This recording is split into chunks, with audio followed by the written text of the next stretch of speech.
E aí, então, o negócio é o seguinte, na matéria tá pedindo o negócio de expansão marítima, América colonial, que é da Espanha, da França e da Inglaterra, e tá pedindo também sobre Brasil colonial.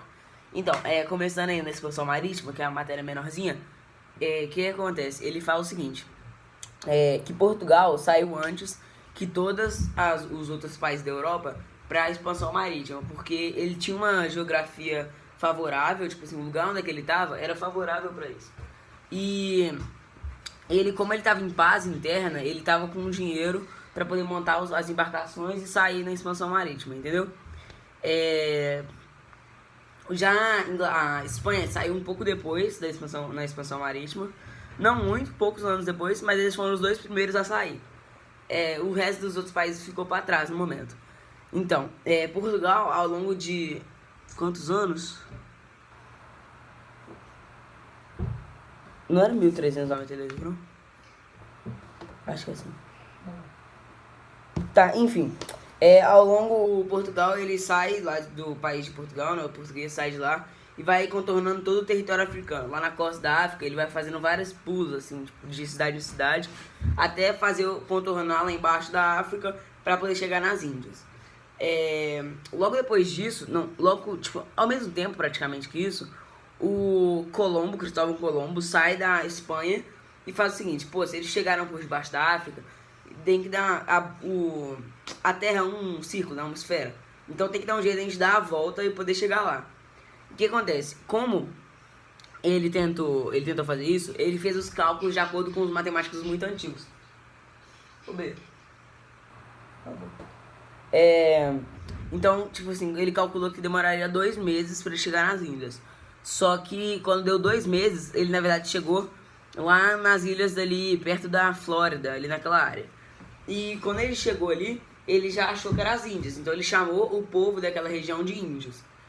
Ele nesse início, ele começou a achar que, tipo, a terra era muito infértil e tal, e como a expansão dele estava bloqueada por causa de montanhas e um lago grande que tinha, ele não conseguiu avançar para a América do Norte. Então ele fez uma outra expedição, contornando a costa da América do Sul e chegando no sul ali da América do Sul, mais ou menos na Argentina, onde foi que eles descobriram, vamos dizer assim, um novo mundo, que era um lugar onde eles não conheciam, no caso que era a América.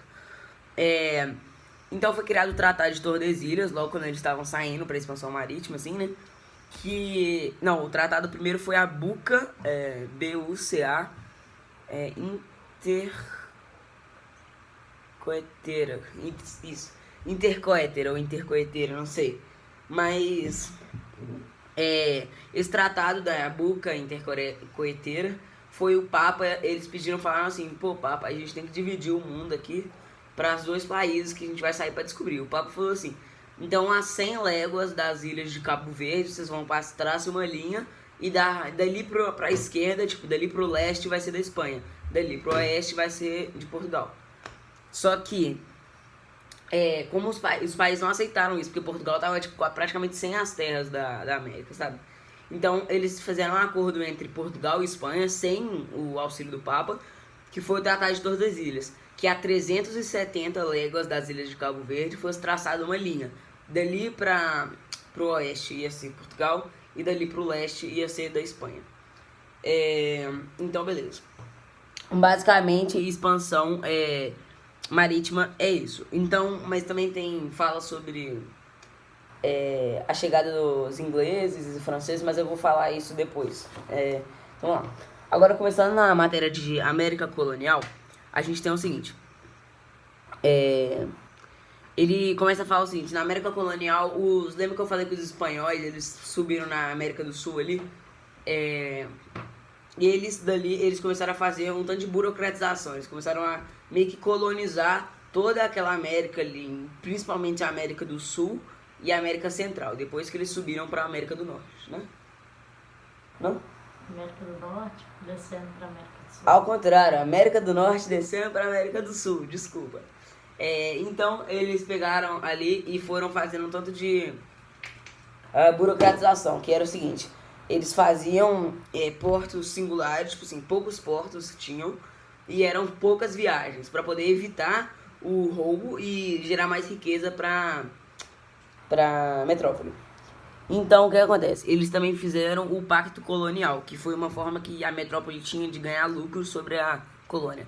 O Pacto Colonial, acho que você já sabe o que é, mas é quando a colônia só pode vender e importar da metrópole. Então, ela tinha que vender para a metrópole a preços muito baratos e importar a preços muito caros. Isso fazia muito lucro para a metrópole. Então, após fazer isso, a gente tem o fato que... Calma. É que a gente tem que saber sobre a coroa espanhola, essas coisas. Então, vamos lá. A coroa espanhola era o rei e rainha da Espanha, né? Tipo assim, eles eram a galera que tava... Era o último instância de poder, né? Eles comandavam, tipo, tudo. Que? Ah, relaxa. Eles eram, tipo, a última instância do poder, né? Aí a gente tem o Real Supremo Conselho das Índias. Ele dava os cargos aos funcionários e ele fazia as leis também. A gente tinha a Casa de Contratação, que era o que cuidava do comércio, cuidava dos impostos que deviam ser pagos da colônia e tudo mais. Esses 3 órgãos ficavam na Espanha. Daqui os próximos órgãos que eu vou falar ficavam na América, tá bom? Primeiro a gente tinha o vice-reino. O vice-reino era uma divisão da colônia em áreas mais ricas. Tipo assim, eram divididas em áreas não muito... Eram grandes as vice-reinos? Mais ou menos, tipo, eram maiores que as capitanias. Mas os vice-reinos eram áreas da colônia onde eram mais ricas. A gente tem agora a divisão das capitanias, que são as divisões da colônia em áreas de exploração, desculpa. A gente tem as audiências, que são as pessoas que são geralmente espanhóis, que cuidam da parte jurídica do processo.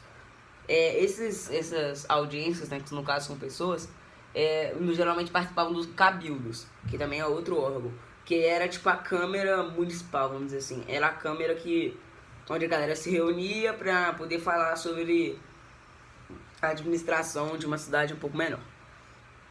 Agora, o que vem depois disso? Não.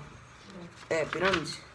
Tá, enfim. Agora a gente tem a pirâmide social da Espanha. Primeiro, em cima, tinham chapetones. Se você não souber como é que escreve, é Chapetons. Chapetones. Que eles eram os espanhóis que cuidavam da administração.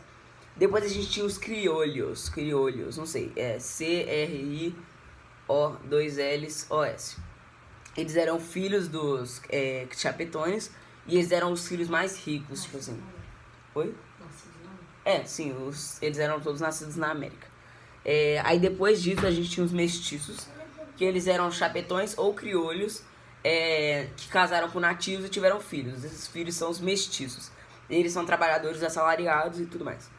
E depois a gente tem os nativos, ou índios no caso, que eles são trabalhadores compulsórios, eles trabalham... Como que fala, gente, os trabalhos compulsórios que tem? Como que é? Segura aí, time. Feche. Tá, enfim, eu não vou achar aqui os trabalhos compulsórios, mas eles são trabalhadores compulsórios. Depois eu acho quais são os trabalhos compulsórios que existem. É escravidão e tem mais 2. Acho que é mita e encomenda. Trabalho compulsório. Tá, não sei. Enfim, eles são trabalhadores compulsórios e eles faziam a mita a mita e o repartimento. Mita / repartimento é a mesma coisa. E também faziam a encomenda. A mita ou repartimento era tipo assim, quando você dominava o povo, todo o povo servia de mão de obra pra colônia. Tipo assim, virava mão de obra pras minas, geralmente, e tal.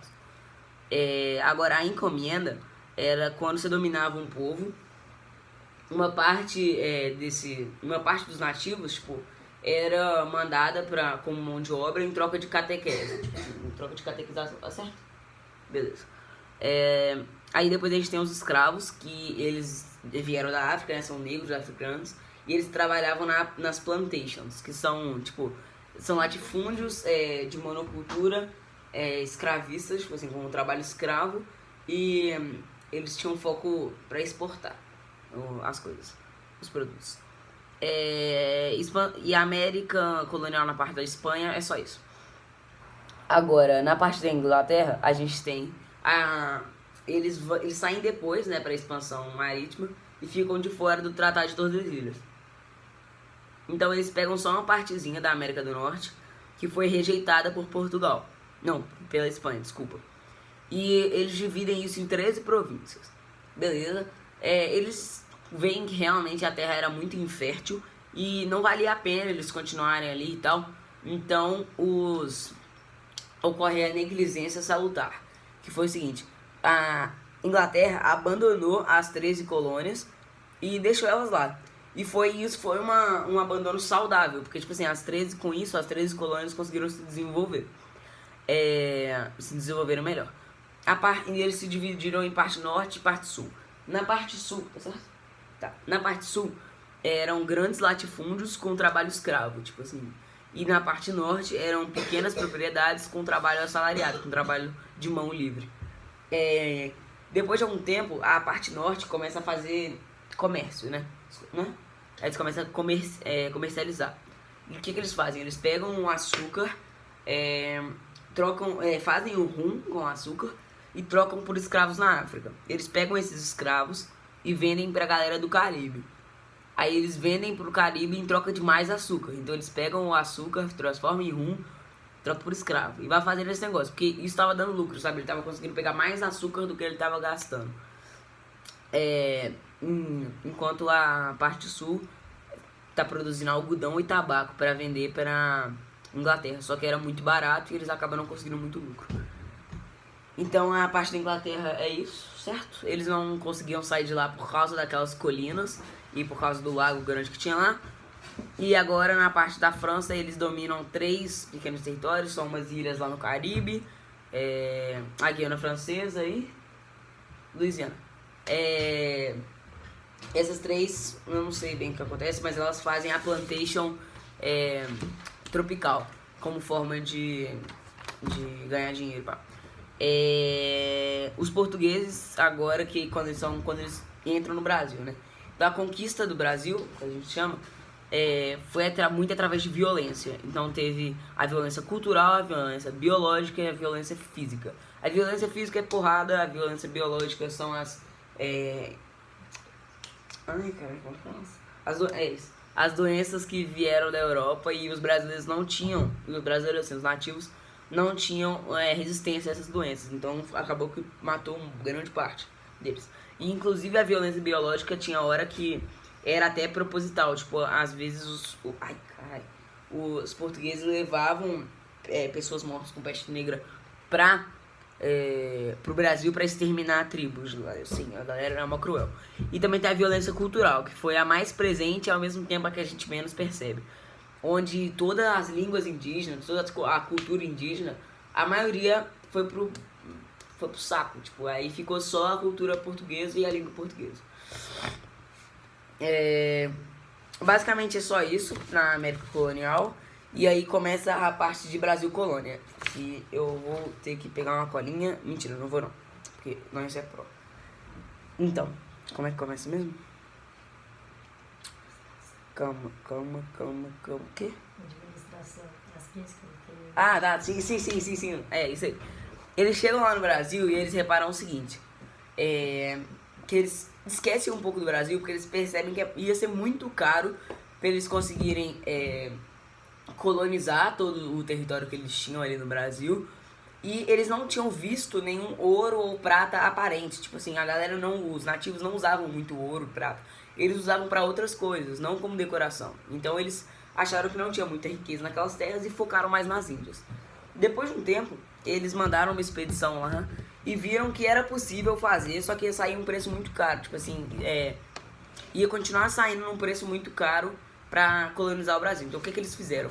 Eles dividiram o território brasileiro em 15 províncias que os donos, tipo, os capitães donatários, que eram tipo os caras que comandavam essas províncias, eles eram pessoas físicas, não eram da vamos dizer assim, não eram parte da metrópole, eles não eram pessoas do governo.